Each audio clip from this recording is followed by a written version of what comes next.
去年国内公告实施气候变迁应应法，不过权团认为这法规内底根本无写到短期、中期的减碳目标。2030年才要减碳24%，嘛对人袂着，无尽到保护人民的基本权利，有违宪的纪律。今日来到司法院向宪法法庭提起诉讼。 伫个司法院头前有布条啊，权团甲来自各地居民代表认为气候变迁因应法无制定短期甲中期的减碳目标，无法度保障人民的基本权利。来自好地部落的族人表示，因是第一线的原住民，亲身感受到气候变迁所带来真大冲击。要求政府能够更积极地防止气候变迁，然后进行减碳，避免原住民的部落。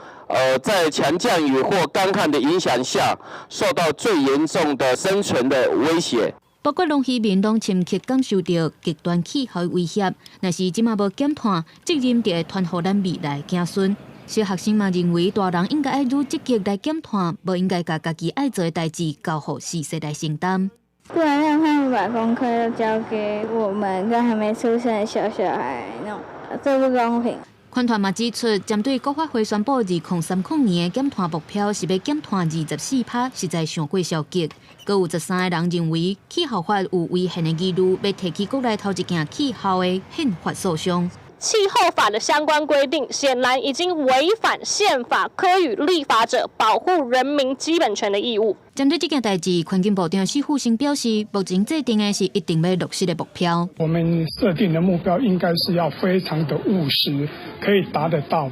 否则的话，我们只要提出一个目标去预估都没有办法达到，那个目标事实上是没有意义的。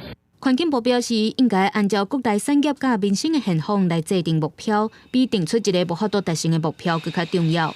不过，权团甲各地代表拢认为，气候这无应该留予子孙，所以提起宪法诉讼，要追究落实世代正义。记者综合报道。